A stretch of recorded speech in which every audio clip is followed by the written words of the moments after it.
Hello, friends, and welcome to the Hindu editorial analysis for 22nd of September 2023। तो आज की editorial तो discussion करेंगे ही करेंगे, साथ में एक दो जो इम्पोर्टेंट न्यूज़ आइटम्स हैं आज उनको भी देखेंगे, तो वीडियो एंड तक जरूर देखिए। तो शुरू करते हैं आज का डिस्कशन अपना। First editorial is silent killer, India must get more people to keep blood pressure under control. तो ये आर्टिकल बेसिकली हाइपरटेंशन पे जो रिपोर्ट अभी जारी की है WHO ने उसके रिगार्डिंग है। हाइपरटेंशन अफेक्ट्स 1 in 3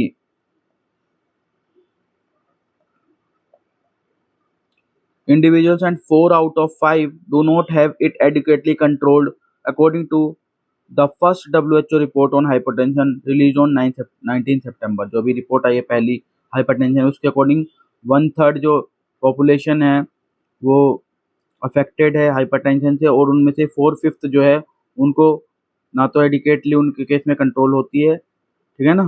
तो ये काफ़ी वरीसम डाटा है। Uncontrolled blood pressure over 140/90 is the main risk factor for cardiovascular disease such as heart attacks and stroke, the most common cause of disease and death। और ये जो इतना जो uncontrolled blood pressure है उस वो main factor risk factor है cardiovascular disease का और हार्ट अटैक्स का और स्ट्रोक्स का, ठीक है ना। WHO रिपोर्ट में अगर देखें तो ये 2019 के डाटा पर रिलाई करती है, जिसके according 188 million Indians adult age 30 to 79 years have hypertension. तो इंडिया स्पेसिफिक डाटा है जो आप मेंस में कोट कर सकते हैं, ठीक है ना। उसके बाद in the global burden of disease report की अगर बात करें 2019 में रिपोर्ट हुई थी जारी, तो इसमें भी heart attack was the leading cause of death and disabilities in India. India के रिगार्डिंग ये भी डाटा है कि उसमें ये बताया था कि भाई जो हार्ट अटैक है वो लीडिंग कॉज है डेथ और डिसेबिलिटी का इंडिया में, ठीक है ना।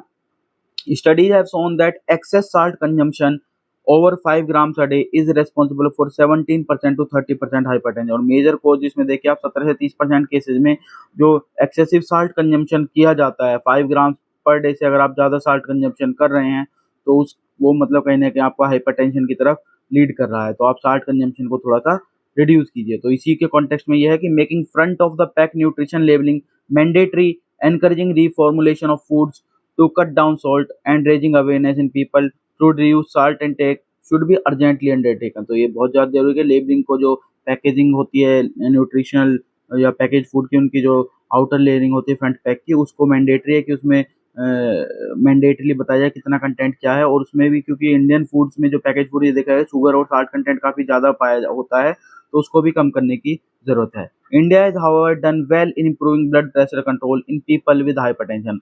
हालांकि इंडिया के उसमें देखें तो जो एक नई जो इन्होंने शुरू की थी initiative, that is India hypertension control initiative, इसके द्वारा थोड़ी इंप्रूवमेंट और इसके जो रिजल्ट्स हैं वो अच्छे देखने को मिले, इंडिया के फेवर मिले हैं। ये 2018 में लॉन्च किया था। It has successfully enrolled 5.8 million hypertensive patient for treatment in 27 states as of June 23। तो प्री और मेंस दोनों के लिए है कि जून 2023 तक इसमें 5.8 मिलियन हाइपरटेंसिव पेशेंट्स को एनरोल किया था। और इम्पोर्टेंटली ये है कि 48% of patients enrolled at primary health centres and 55% of health wellness centres achieved blood pressure control as of March 2021। इतने लोगों में कंट्रोल भी हुआ है हाइपरटेंशन, तो अच्छे रिजल्ट्स हैं ये। Next is gold hunt, India is hoping to put up its best showing in yet in Asia. तो एशियन गेम्स का 19th एडिशन जो है वो हांगझोउ चाइना में जो है वो सैटरडे को जो है वो ऑफिशियली शुरू हो गया है। और ये आपको प्री के लिए याद रखना कहाँ पे है, हांगझोउ चाइना में 19th एडिशन है। और दूसरी इंपॉर्टेंट बात, जो पहली बार एशियन गेम्स हुए थे वो दिल्ली में हुए थे 1951 में। ये लेसर नोन फैक्ट है, तो इसको भी आप ध्यान रखें प्री के लिए। इस बार जो है टोटल 40 स्पोर्ट्स जो है वो रखे गए हैं, ठीक है ना। तो इंडिया से जो है बहुत ज़्यादा उम्मीद की गई जा रही है। लास्ट जो एशियन गेम्स हुए उनका डाटा भी दिया हुआ है इसमें। India hosted it for the second time again in Delhi at the last Asiad in Jakarta. Jakarta में जो है दोबारा जो लास्ट गेम होता 2018 में हुआ था, तो उसमें चाइना ने टॉप पे फिनिश किया था विद 289 मेडल, जिसमें से 132 गोल्ड थे उसके। जापान ने सेकंड दिया था, 205 टोटल मेडल थे। और साउथ कोरिया तीसरे नंबर पे रहा था 177 मेडल्स के साथ, ठीक है। जकार्ता जो है इंडिया के लिए काफी फ्रूटफुल रहा था, क्योंकि इंडिया ने रिकॉर्ड मेडल होल के साथ जो है 70 मेडल्स के साथ जो है वो फिनिश किया था, और उसमें से 16 जो है वो गोल्ड मेडल्स थे। तो एक्सपेक्टेशंस काफी हाई हैं इस बार कि इंडिया और मेडल जो है इसमें लेके आएगा, ठीक है ना। तो दिस इज इट। आगे देखते हैं, propelling India development the right way. तो मतलब जो डेवलपमेंट स्ट्रेटेजी फॉलो की जा रही है उसके रिगार्डिंग ये बात है। ऑथर ने स्टार्टिंग ये की है कि जो सबसे शुरू में जब स्पेस मिशंस की शुरुआत की गई थी तो उसको ज़्यादा इतना वो नहीं किया था, ये बोला गया था कि रेकलेस खर्चा किया जा रहा है। हम बाकी इश्यूज़ जो इम्पोर्टेंट इश्यूज़ हैं उन पे ध्यान नहीं दिया जा रहा है और ये जो स्पेस रिसर्च है या ऑर्गेनाइज़ेशन है इन सब पे ज़्यादा ध्यान दिया जा रहा है। लेकिन ऑथर ने कहा है कि ऐसा नहीं है। अगर 1961 में भी देखें तो हमने 5 जो है आईआईटीज़ एस्टेब्लिश किए थे, आईआईएम सेंटर्स भी 2 जो हैं 1961 में ही इनॉग्रेट कर दिए गए थे, ठीक है ना? और काफ़ी सारी पब्लिक सेक्टर यूनिट जो है पीएसयूज़ हैं वो भी 1950 और 60s के टाइम पे जो है वो एस्टेब्लिश हुई थी। Technology to remedy under development, तो ऑथर ने यहाँ पे बात की इन सब चीज़ों को अगर देखें तो ये जो पब्लिक इन्वेस्टमेंट्स हुए थे ये शो करते हैं कि India was determined to become a serious player in advance technology of the time despite the multifold challenges facing the young nation. क्योंकि हमें 1947 में आज़ादी मिली तो काफ़ी यंग नेशन था उस टाइम पे, लेकिन उसके बावजूद ये जो पब्लिक इन्वेस्टमेंट्स किए गए आईआईटीज़ में, स्पेस रिसर्च में या पीएसयूज़ में एडवांस टेक्नोलॉजीज़ के लिए, तो मल्टीफोल्ड चैलेंजेस होने के बावजूद भी इन सब में इन्वेस्टमेंट किया गया। उनके रिजल्ट जो है अब देखने को मिल रहे हैं क्योंकि टेक्नोलॉजी में अगर आप इन्वेस्ट करते हैं वो लॉन्ग टर्म के लिए आप इन्वेस्ट करते हैं और लॉन्ग टर्म में ही उसके रिजल्ट्स मिलते हैं, ठीक है ना? फिर ऑथर ने और भी बोला है, it is not only that benefits from a technology are long in coming, but they are also difficult to be kept exclusive for private profiting। दूसरी बात ये है कि आप उनको एक्सक्लूसिवली प्राइवेट प्रॉफिटिंग के लिए ही उन बेनिफिट्स को नहीं रख सकते, टेक्नोलॉजी से जो बेनिफिट आने वाले थे। तो it is precisely because of the public good nature of technology that public sector support becomes crucial for developing them. और क्योंकि उनका पब्लिक गुड नेचर है टेक्नोलॉजी का, तो इसीलिए पब्लिक सेक्टर का इन्वेस्टमेंट करना है, सपोर्ट करना उसमें ये जरूरी हो जाता है कि उनको डेवलप करने में पब्लिक सेक्टर का जो है वो रोल रहे, फाइनेंस उसको जो है गवर्नमेंट करे। In India the technological capability is built through state support provided the base for the flourishing of private enterprise in many sectors. बहुत सारे सेक्टर्स में देखें तो प्राइवेट सेक्टर कब फ्लरिश हुआ, जब गवर्नमेंट ने या स्टेट ने उसको सपोर्ट प्रोवाइड किया है। जैसे आप फार्मास्यूटिकल्स में देख सकते हैं, इन्फॉर्मेशन टेक्नोलॉजी में देख सकते हैं, स्पेस सेक्टर में भी देखेंगे आप तो अब प्राइवेट सेक्टर ने भी जो है उसमें पार्टिसिपेशन करना शुरू कर दिया है इसरो की सक्सेस के बाद, ठीक है ना? Inequality is a hurdle for progress, inequality जरूर हर्डल बताया होता ने यहाँ पे प्रोग्रेस के उसमें। तो the lacklustre record of India's development strategy then was not on account of the government doing too much in the area of technology building। Government जो सपोर्ट कर रही है टेक्नोलॉजी में सिर्फ वो नहीं है, दूसरी अगर कॉन्ट्रेरी देखें तो उसने ये बताया कि it was because the state और the government could not intervene effectively to reduce inequalities और ensure social development. Main reason ये है कि जो गवर्नमेंट इंटरवेन नहीं कर पा रही है to effectively control the social development या रिड्यूस इनइक्वालिटी, वो मेन रीजन है, ना कि ये कि गवर्नमेंट टेक्नोलॉजी को बिल्ड करने में, टेक्नोलॉजी को सपोर्ट करने में जो इन्वेस्टमेंट कर रही है। इंडिपेंडेंट इंडिया की अगर बात करें तो it did not implement a successful programme of land redistribution का कोई सक्सेसफुल प्रोग्राम जो इम्प्लीमेंट नहीं हुआ था। जो ओनरशिप थी असेट्स की वो जो सोशली ऑपरेंस कम्युनिटीज थी उनके पास बहुत कम असेट्स थे, उनके पास बहुत कम असेट्स की ओनरशिप थी। इसमें चाहे आप दलित और शेड्यूल्ड कास्ट को अगर पॉपुलेशन देखें तो उनके पास तो बहुत ही मेगर जो असेट्स थी वो सिर्फ उनके पास अवेलेबल थी। तो वहीं पे जो एजुकेशन की भी अगर बात करें तो हिस्टोरिकली जो डिटरमाइन इनइक्वालिटी है जो सोशल स्पेस में, these are replicated in the labour market. वही लेबर मार्केट में भी रेप्लिकेट होगी, क्यों? क्योंकि जो हायर या बेटर पेइंग जॉब्स है वो सारी की सारी जो प्रिविलेज्ड ग्रुप्स है उनको चली गई, और जो डाउन ट्रोडन या फिर जो लेस प्रिविलेज सेक्शंस है उनको ना तो एजुकेशन की इतनी अच्छे से एक्सेस थी और ना इसी वजह से ना उनको बेटर पेइंग जॉब्स मिल पाई, जिसकी वजह से इनइक्वालिटी जो है वो और बढ़ गई। वहीं पे ऑथर ने कॉन्ट्रास्ट में दिखाया है ईस्ट एशियन कंट्रीज जैसे कि जापान और चाइना में, उनका जो देखें तो उनका जो लैंड डिस्ट्रीब्यूशन मॉडल था वो नोटेबल बताया उसने। 1950 इटसेल्फ तक जो है वहाँ के लैंड रिफॉर्म्स और अदर मेजर्स जो है वो क्रिएट किए गए थे, a relatively egalitarian social structure which form the basis for the progressive economic and social changes in the later years. उन्होंने 1950 तक ही जो है एक ज़्यादा इगैलिटेरियन सोशल स्ट्रक्चर उन्होंने फॉर्म कर दिया था, जिसके रिजल्ट्स हम देखें तो बाद में जो प्रोग्रेसिव इकोनॉमिक और सोशल चेंज जो है वो लेटर ईयर्स में हमें देखने को मिल रहे हैं, ठीक है ना? The persistence of inequality has negatively impacted industrial and economic growth in India। वहीं पे इंडिया में जो है जो इनइक्वालिटी परसिस्ट करती जा रहे हैं, उन्होंने कहीं ना कहीं इंडस्ट्रियल इकोनॉमिक ग्रोथ को नेगेटिवली बहुत ज़्यादा इफेक्ट किया है।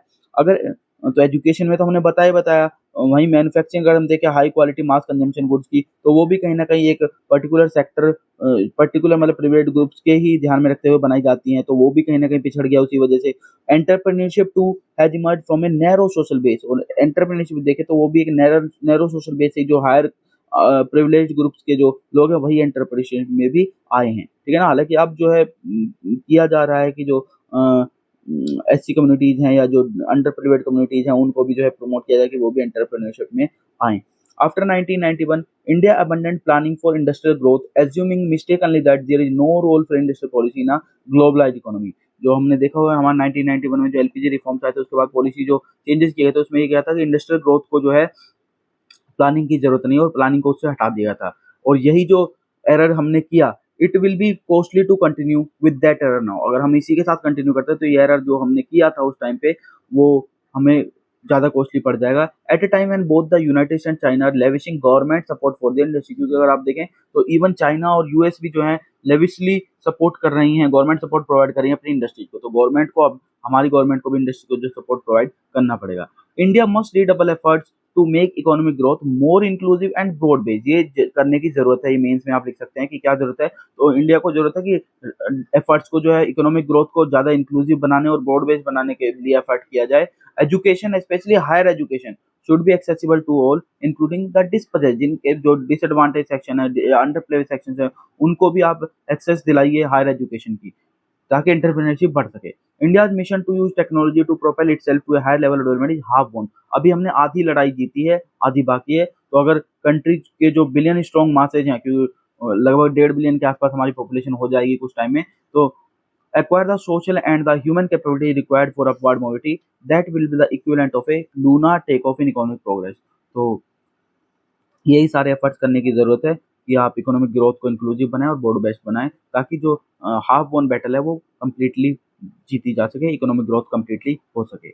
अ light bulb moment for the Indian fan market. तो यहाँ पे फैन मार्केट से रिलेटेड ये बताया गया कि हमने जो टारगेट रखा है कि जो गोल रखा है हार्मफुल एमिशंस का पर यूनिट ऑफ जीडीपी बाय 45%, तो 2030 तक जो हम रिड्यूस करने वाले हैं, जो हमने एनर्जी ट्रांजिशन की बात कर रहे हैं, तो उसमें जो एनर्जी कंज्यूम हो रही है इकोनॉमिक एक्टिविटी में उसमें शार्प रिडक्शन की जरूरत है। अगर हम यहाँ पे डाटा देखें तो हाउस होल्ड जो है अकाउंट करते हैं लगभग 1/3 ऑफ ऑल इलेक्ट्रिसिटी कंजम्पशन जो इंडिया में है वो हाउस होल्ड करते हैं। और उसमें सीलिंग फैंस जो है वो 90% जो है हाउस होल्ड उसको यूज करते हैं एज पर council on energy environment and water survey of 2020। और उसमें लगभग 1/4 हाउस होल्ड इलेक्ट्रिसिटी कंजम्पशन जो है वो फैंस की उससे आता है। तो अगर आप एफिशिएंट एनर्जी एफिशिएंट फैंस आप लेके आएंगे तो यानी कि कहीं ना कहीं आपका एनर्जी का जो बिल है वो भी कम होगा और जो एमिशंस है वो भी आपका कम होगा। जो टारगेट अचीव करने की बात करें वो कहीं ना कहीं आप उसकी तरफ अच्छा कदम होगा। तो the India cooling action plan project की बात की है, नंबर ऑफ फैंस जो यूज में इंडिया में वो ग्रो हो जाएंगे about 1 billion bye 2038 from 500 million now. तो ये डाटा है, तो मतलब कहीं ना कहीं लेबलिंग की जरूरत है। तो जैसे एलईडी को यहाँ पे बोला कि जैसे एलईडी के मिशन को सक्सेस बनाए, इसी तरह से फैंस में भी जो है जरूरत है कि जो ब्यूरो ऑफ एनर्जी एफिशिएंसी है, इंडिया का जो एनर्जी एफिशिएंसी रेगुलेटर है, ये काम करता है यूनियन मिनिस्ट्री ऑफ पावर के अंडर। तो ये प्री के लिए आपके लिए डाटा है सारा कि ब्यूरो ऑफ एनर्जी एफिशिएंसी किसके अंडर काम करता है, यूनियन मिनिस्ट्री ऑफ पावर के अंडर काम करता है। और ये जो है स्टैंडर्ड्स एंड लेबलिंग प्रोग्राम को जो है इसने चला रखा है, ठीक है ना। इसको हम स्टार रेटिंग प्रोग्राम के नाम से भी जानते हैं, आपको पता होगा। एंड उसने जो है 2022 में मैंडेटरी कर दिया कि सीलिंग फैंस को जो है लेबलिंग दी जाएगी। तो ये 2009 में इम्प्लीमेंट किया गया था, ये वॉलंटरी प्रोग्राम के रूप में इनिशिएट किया गया था। ये वॉलंटरली जो है आप स्टार रेट कर सकते हैं, लेकिन अब 2022 में मैंडेटरी कर दिया है। तो जो एनर्जी एफिशिएंसी सर्विसेज लिमिटेड है is planning a demand aggregation programme to sell 10 million five star ceiling fans. तो वैसे ही बिल्कुल जैसे उजाला के थ्रू, उजाला क्या था, Unnat Jyoti by affordable LEDs for all programme, उसमें एलईडीज को जो है एलईडी लैंप्स को जो है सेल किया गया था। उसी तरह से 10 मिलियन 5-स्टार सीलिंग फैंस को जो है वो सेल करने के लिए ईईएसएल का जो है प्लान हुआ है, ठीक है ना। उजाला प्रोग्राम की बात करें तो ये 2015 में लॉन्च हो गया and it help reduce the price of LED lamps from 400 to 90 in a span of 3 to 4 year. 3 से 4 साल में ही जो 400 रुपए की एलईडी आती थी उसको 90 रुपए के प्राइस पे ले आए। तो इससे जो है हम ले सकते हैं। हालांकि ऑथर ने भी कहा कि जो सीलिंग फैंस है वो एक कॉम्प्लेक्स अप्लायंस है एलईडी के मुकाबले, ठीक है ना। तो ऑथर ने यहाँ पे 4 मेजर्स बेसिकली सजेस्ट करें for a sustainable and beneficial transformation of the fan market. पहला ये है कि maintain a technology agnostic policy. Technology agnostic policy का मतलब ए policy that covers more than one specification would be more cost effective in the long run. क्योंकि LED तो सिर्फ एक ही सिंगल टेक्नोलॉजी स्पेसिफिकेशन पे थे, लेकिन अगर फैंस देखें तो वो कॉम्प्लेक्स है थोड़ा सा, तो उसमें ये कहा है कि एक से ज़्यादा स्पेसिफिकेशन अगर आप कवर करेंगे, टेक्नोलॉजी ऐसी लाएंगे तो वो कॉस्ट इफेक्टिव रहने वाले लॉन्ग रन में। तो इसलिए टेक्नोलॉजी एग्नोस्टिक पॉलिसी डेवलप करने की बात की है, पहला सॉल्यूशन समझाया है। ठीक है ना। दूसरा उसने बताया है कि manage the balance between price reduction and quality. तो ऐसा ना हो कि प्राइस रिडक्शन करने के चक्कर में आपकी क्वालिटी भी जो है वो रिड्यूस हो जाए, क्योंकि 2019 की स्टडी अगर देखें तो जो हाफ एलईडी ब्रांड थे वो नॉन कंप्लाइंट थे सेफ्टी स्टैंडर्ड्स के साथ, और जब रिप्लेसिंग बल्ब को रिप्लेस किया एलईडी से is easy and cheap, replacing a ceiling fan is inconvenient costly. अगर आप बल्ब को रिप्लेस कर रहे हैं एलईडी से तो वो चीप पड़ता है, लेकिन अगर आप फैन को रिप्लेस कर रहे हैं तो वो थोड़ा महंगा पड़ेगा। तो यहाँ पे लो क्वालिटी प्रोडक्ट जो हैं अगर आप देते हैं तो वो जाहिर सी बात है कंज्यूमर्स में ट्रस्ट जो है वो डेफिसिट होगा और वो फिर से पुरानी टेक्नोलॉजी की तरफ चले जाएंगे। तो मतलब क्वालिटी पे आपको कंप्रोमाइज नहीं करना है सस्ता देने के चक्कर में, ठीक है ना। Demand aggregation programme must let the market actor determine the trajectory of price reduction rather than enforcing it. तो ये सजेशन दिया है। तीसरा जो उसने बताया वो है foster high quality domestic manufacturing capacity for high efficiency fan. तीसरा है कि डोमेस्टिक मैन्युफैक्चरिंग कैपेसिटी को जो है आपको फोस्टर करना पड़ेगा, एक तरह से प्रमोट करना पड़ेगा, ताकि आप हाई एफिशिएंसी के फैंस जो है वो डेवलप करें। तो Indian quality and performance standard must be updated to align with international ones to ensure that manufacturers are competitive. और इसके लिए क्या करना पड़ेगा, जो इंडियन के क्वालिटी और परफॉर्मेंस स्टैंडर्ड को अपडेट करने की जरूरत पड़ेगी, ताकि वो इंटरनेशनल के स्टैंडर्ड के साथ जो अलाइन कर सके और मैन्युफैक्चरर्स जो है वो कम्पिटिटिव रह सकें। फाइनली जो उसने फोर्थ बताया है वो बताया है dedicate resources to strengthen the standard and labelling programme. जो स्टैंडर्ड एंड लेवलिंग प्रोग्राम आपने बताया उसको स्ट्रेंथन करने के लिए आपको रिसोर्सेज को डेडिकेट करने की जरूरत है। At least 30% of India ceiling fans market में भी अनऑर्गेनाइज। अभी अगर आप देखें तो 30% जो इंडियन सीलिंग फैंस की मार्केट है वो अनऑर्गेनाइज, तो उसको ज्यादा से ज्यादा ऑर्गेनाइज सेक्टर में लाने की जरूरत है। BEE and state designated agency must use their market monitoring powers to ensure that products with authentic energy performance labels reach consumers। वही ट्रस्ट वाली बात है कि वो क्वालिटी वाले प्रोडक्ट्स जो है ऑथेंटिक एनर्जी परफॉर्मेंस लेबल्स जो है वो कंज्यूमर्स तक पहुंचे। नॉन कंप्लाइंट मॉडल जो है taken out of the market, उनको मार्केट से बाहर किया जाए, और barriers to selling new energy efficient models are lowered. और जो भी बैरियर्स हैं उनको कम से कम करने की जरूरत है। कंक्लूजन में ऑथर ने बताया energy efficient fans can not only help the vulnerable population get access to critical service for coping with events of extreme heat with lower electricity bills, but are also central to India's clean energy transition and can play a part in this economic growth। तो आप clean energy transition की तरफ भी जाएंगे, साथ साथ आप cheaply जो है अफोर्ड कर पाएंगे आप सीलिंग फैंस को, और गर्मी से तो बचाने का काम करेंगे। तो वल्नरेबल जो सेक्शन है वो भी सस्ते में जो है इजीली जो है वो कहीं ना कहीं गर्मी से राहत ले सकता है, और साथ ही साथ हम क्लीन एनर्जी ट्रांजिशन की तरफ भी इससे बढ़ेंगे। तो दिस इज इट। आगे देखते हैं। Yes, tracking India growth trajectory. तो यहाँ पे इंडिया की ग्रोथ के रिगार्डिंग ये पूरा बात किया गया। जो Q1 का जीडीपी का डाटा है उसके रिगार्डिंग यहाँ पे ये जो बात मेनली की गई है। जो Q1 का जो डाटा है, the Q1 data covering the GDP growth rate from April to June of fiscal year 2024 बोशन नॉमिनल ग्रोथ रेट को 8% पे बताया, वहीं पे जो रियल जीडीपी ग्रोथ रेट है उसको 7.8% पे बताया। लेकिन क्या ये फिगर एक्चुअल में ऐसी हैं, उसी के रिगार्डिंग ऑथर ने यहाँ पे बात किया गया है, ठीक है ना। कैलकुलेटिंग जीडीपी, तो ऑथर ने ये बोला कि अगर हम क्लोजर लुक देखें नंबर्स जो प्रोवाइड किए गए हैं तो एक बहुत इंटरेस्टिंग इंटरप्रिटेशन जो है वो ग्रोथ का आता है। उसमें ऑथर ने पहला पॉइंट ये बताया है कि जो फर्स्ट फैक्टर है कंसीडर किया गया है वो ये है कि जो कैलकुलेट जीडीपी ग्रोथ रेट को करें, ये काफी कॉम्प्लेक्स स्टैटिस्टिकल चॉइसेस पे जो है डिपेंड करती है, एंड सोफिस्टिकेटेड स्टडी ऑपरेशन। काफी सारे स्टैटिकल चॉइस है, काफी सारे स्टडी ऑपरेशन जो इसमें इन्वॉल्व होते हैं जब हम जीडीपी को कैलकुलेट करते हैं, ठीक है ना। तो पहला होता है बताया कि जो use income approach of calculating GDP rather than expenditure approach.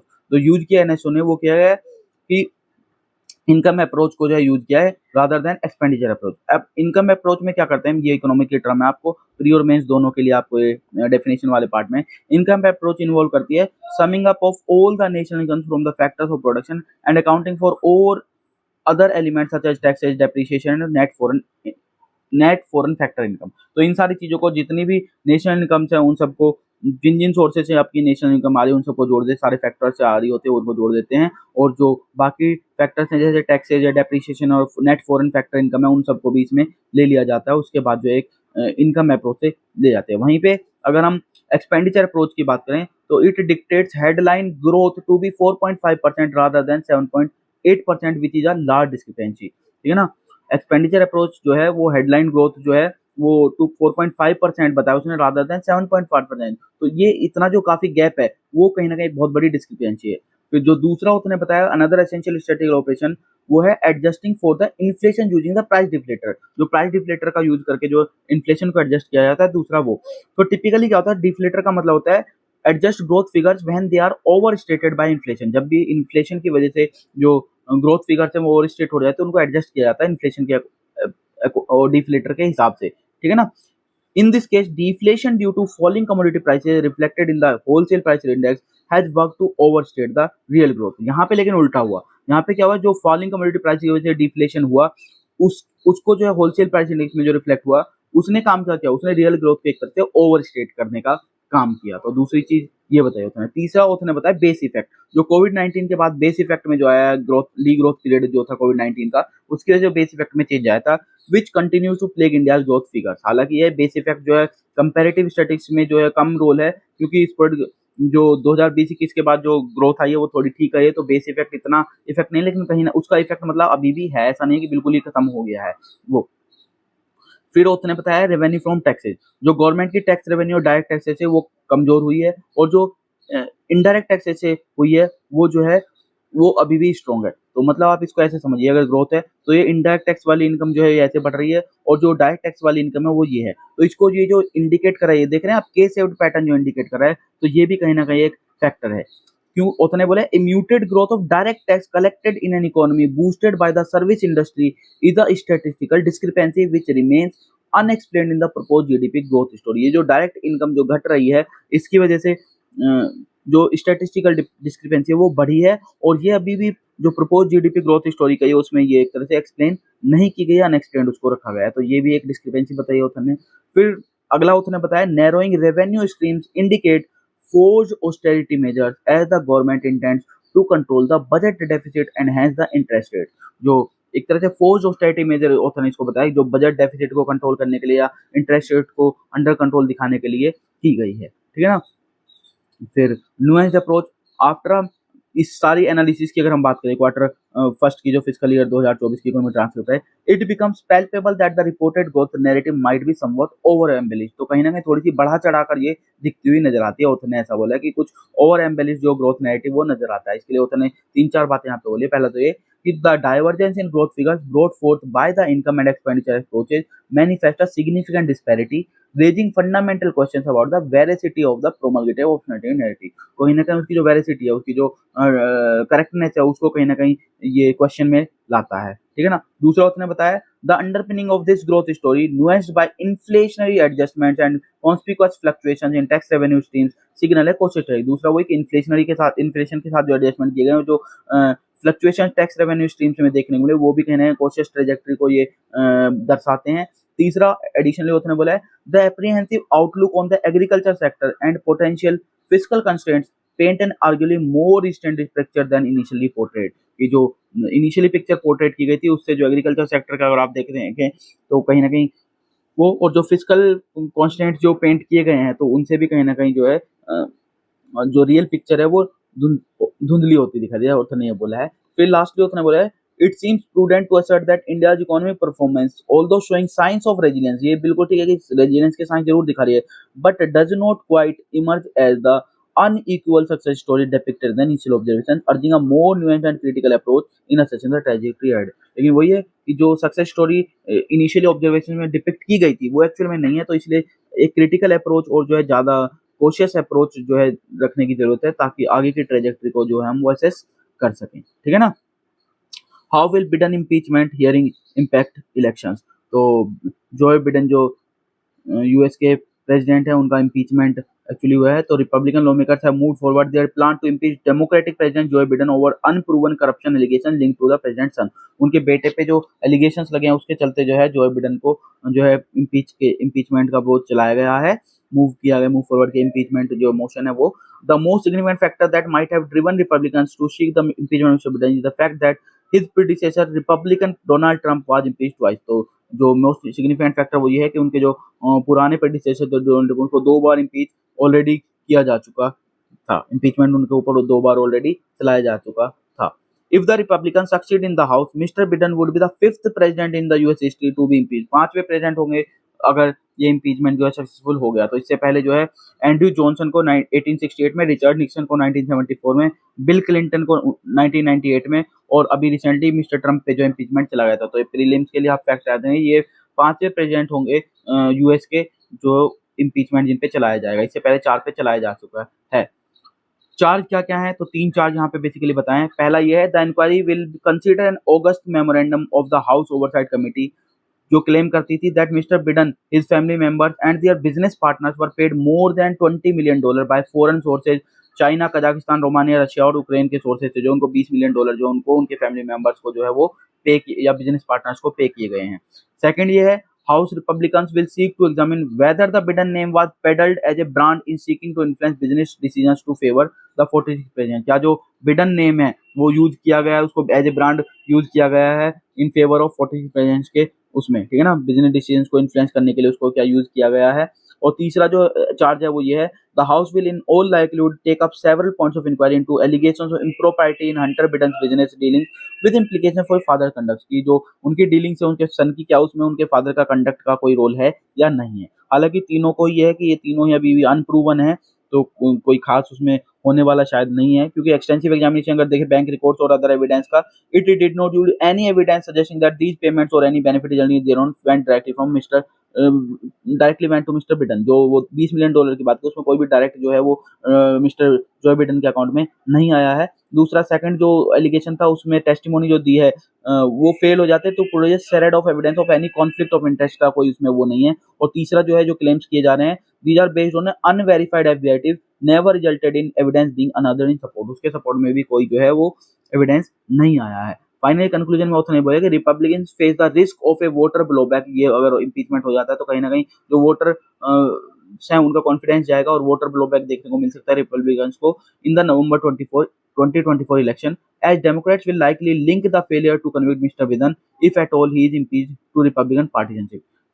कहीं ना कहीं वो इसको लिंक करेंगे और इसका उनका नुकसान हो सकता है इस बार आने वाले इलेक्शंस में। तो आगे देखते हैं, और एक दो इंपॉर्टेंट न्यूज हैं जिनको डिस्कस कर लेते हैं। Yes, China, US and India absent at the United Nations climate ambition summit. ये क्लाइमेट एम्बिशन समिट जो यूनाइटेड नेशन ऑर्गेनाइज की थी न्यूयॉर्क में, उसमें जो है मेन प्लेयर्स चाइना, यूएस और इंडिया तीनों ही एब्सेंट रहे थे। Representatives from 34 states and 7 institutions were given the floor on the day of the summit. All G20 governments will be asked to commit to presenting by 2025 more ambitious economy-wide national determined contribution। NDCs उनको बोले हैं कि आप more ambitious जो है economy wide आप NDC जो है वो सबमिट कीजिए, प्रेजेंट कीजिए बाय 2025, ठीक है ना। तो इसमें इंपॉर्टेंट जो चीज है वो ये है कि इंडिया ने जो अपने क्लाइमेट प्लेज अपडेट किए थे वो लास्ट वो 2022 में किए थे, प्री के हिसाब से आपको याद रखना 2022 में अपडेट किए थे, और उसमें रिड्यूसिंग एमिशन इंटेंसिटी को रिड्यूस करने की बात कही थी। द वॉल्यूम ऑफ एमिशंस पर unit of GDP by 45% from 2005 level by 2030। 2030 तक हम जो 2005 के लेवल से उससे 45% तक जो है पर यूनिट ऑफ जीडीपी हम एमिशंस के वॉल्यूम को कम करेंगे, और 10% increase from what it agreed to it in 2015 में जो एग्रीड किया था 35%, उससे 10% जो हमने ज्यादा यानी 45% पे हमने जो है वो टारगेट रखा है अपने लेटेस्ट एनडीसी में 2022 में। क्लाइमेट सॉल्यूशंस में देखें तो government committed to meet 50% of its electric power needs from renewable non fossil fuel energy sources up from 40% committed the Paris agreement. Paris agreement में जो कमिटमेंट किया गया था 40% का, उससे बढ़ा के हमने जो अपनी आधी जो इलेक्ट्रिक पावर नीड्स हैं उनको जो है हमने रिन्यूएबल या नॉन फॉसिल फ्यूल से हम जो है सोर्स करने वाले हैं, ये है। दूसरा, it promise to create an additional carbon sink of 2.5 to 3 billion tonnes of CO2 equivalent through additional forest and tree cover by 2030। तो 2030 तक एडिशनल 2.5 और 3 बिलियन टन जो CO2 इक्विवेलेंट जो है वो हम कार्बन सिंक जो है वो तैयार करने वाले हैं थ्रू एडिशनल फॉरेस्ट क्रिएट करके या ट्री कवर को क्रिएट करके बाय 2030। तो ये जो अपडेटेड टारगेट्स हैं उनकी बात की हमने, ये प्री के लिए आपको सब याद रखना है।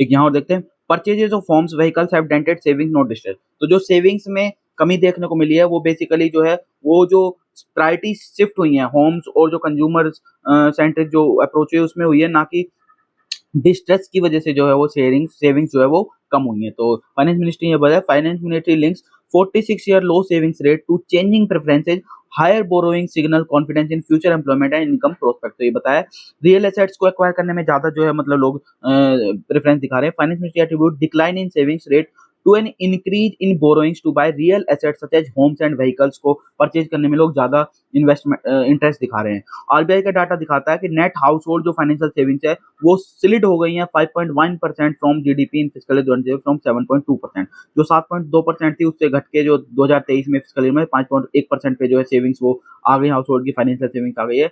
और जो हाउस होल्ड की फाइनेंशियल लाइबिलिटीज है वो थोड़ी बढ़ गई है 5.8% तक बढ़ गई है from 3.8% of GDP in physical year 2022। तो ये बढ़ गई हैं जो लाइबिलिटीज हैं और वो घट गई हैं। तो मिनिस्ट्री ने जो आरबीआई का डाटा है वो ये दिखाया कि it shows study double digit growth in housing loan since May 2021। मई 2021 से जो हाउसिंग लोन्स में है वो डबल डिजिट ग्रोथ देखने को मिलती है। मतलब वही है कि प्रायोरिटी शिफ्ट हो गई हाउसिंग और जो रियल एसेट्स हैं जैसे कार, व्हीकल्स या होम, उसकी तरफ शिफ्ट हो गई, जिसकी वजह से जो सेविंग्स है उसमें शिफ्ट देखने को मिला है। ठीक है ना। एक यहाँ पे आज स्पॉटलाइट में एक आर्टिकल और इम्पोर्टेंट आया था हमारा, पोंजी स्कीम से रिलेटेड रहता है। Yes, the promise of a Ponzi scheme. तो बेसिकली पोंजी स्कीम क्या होती है? Ponzi schemes operate as a pyramid structures with early joiners mopping up profit at the expense of the latecomers, ultimately leading to a collapse as the token's value decrease। जैसे जैसे token की value घटती जाती है वैसे वैसे जो है वो जो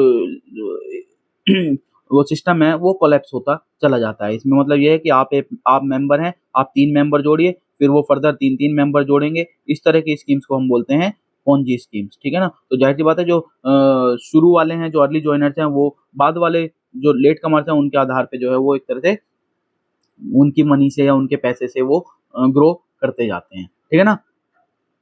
यहाँ पे एक और चीज है जो आप ध्यान रख सकते हैं, क्रिप्टो करेंसी ट्रांजेक्शन वो दो फॉर्म में होती है। पहला तो यह can trade in crypto coins if it has its own blockchain system. अगर उसका अपना खुद का ब्लॉकचेन सिस्टम है तो वो क्रिप्टो कॉइन्स में जो है ट्रेड कर सकता है, which includes a network of computers. दूसरा जो है if an entity relies on someone else system, दूसरा है कि दूसरे के सिस्टम पे आप रिलाई कर सकते हैं, तो it is refer to as a token. जब वो दूसरे के सिस्टम पे रिलाई करते हैं तो उसको हम टोकन बोलते हैं, और जो खुद का है तब उसको हम क्रिप्टो करेंसी बोलते हैं। Creating a token is relatively easy and it can be listed on exchange for trading। और टोकन बनाना जो है वो ज्यादा आसान है कंपेयर टू क्रिप्टो करेंसी, और ये जो है लिस्ट भी कर सकते हैं आप एक्सचेंजेस पे फॉर ट्रेडिंग। तो स्टॉक एक्सचेंज में भी आप इनको लिस्ट कर देते हैं। तो यहाँ पे एक एक्ट को ध्यान रखना है जो ये पोंजी स्कीम्स को कंट्रोल करता है या देखता है, वो है prize chits and money circulation schemes banning act 1978 का एक्ट है, जिसमें चिट फंड्स और पोंजी स्कीम्स और शेल कंपनी ये सबसे रिगार्डिंग इस तरह की स्कीम जो भी हैं जो चेन बनाती हैं उन सबको जो है प्रिवेंट करने के लिए, बैन करने के लिए ये एक्ट जो है वो लाया गया था। और यहाँ पे जो मोडस ऑपरेंडी जो है वो ओथ ने यहाँ पे बताया इन पूरी ये जो एसटीए का जो पूरा ये सिस्टम चल रहा था उसका, कि यहाँ पे जो fraudulent fund typically traverse from one mule account to another. जो है जब इसमें आपके बहुत सारे पैसे इकट्ठे हो जाते हैं तो उसको कैसे लिया जाता है वो एक तरह से उसने समझाया है कि आप बहुत सारे म्यूल अकाउंट्स बनाते हैं, एक म्यूल अकाउंट से दूसरे म्यूल अकाउंट में ट्रांसफर किए जाते हैं, ultimately ending up in accounts associated with the shell company. जो अल्टीमेटली शेल कंपनी होती है उनके अकाउंट में फाइनली ट्रांसफर हो जाते हैं। Deal shell companies collaborate with crypto traders to convert the funds into cryptocurrencies. उसके बाद ये सेल कंपनीज क्या करती हैं, ये कोलैबोरेट करती है क्रिप्टो ट्रेडर्स के साथ और उन फंड्स को जो है वो क्रिप्टो करेंसी में कन्वर्ट कर लेती हैं। Once cryptocurrency are transferred to China or other foreign jurisdictions, retrieving the money becomes nearly impossible. Another method for moving fraudulent funds involves fictitious export and import activities where inflated prices are paid for goods। और फिर ये उनको वो China या और foreign jurisdiction में उनको transfer कर देते हैं क्रिप्टो करेंसी, और फिर उसको जो है आप रिट्रीव करना एक तरह से इम्पॉसिबल हो जाता है। दूसरा मेथड ये है, ये जो फ्रॉडलेंट फंड्स ये हुए हैं उनको ये क्या करते हैं, जो फिक्टिशियस एक्सपोर्ट्स और इंपोर्ट एक्टिविटीज को दिखाने के लिए उनको यूज करते हैं, जहाँ पे इन्फ्लेटेड प्राइसेस को जो है पे कर देते हैं हम गुड्स के लिए, और वो एक तरह से सारी मनी फिर सर्कुलेशन में आ जाती है। ठीक है ना। तो this is it regarding today discussion. Hope आपको ये पसंद आया होगा।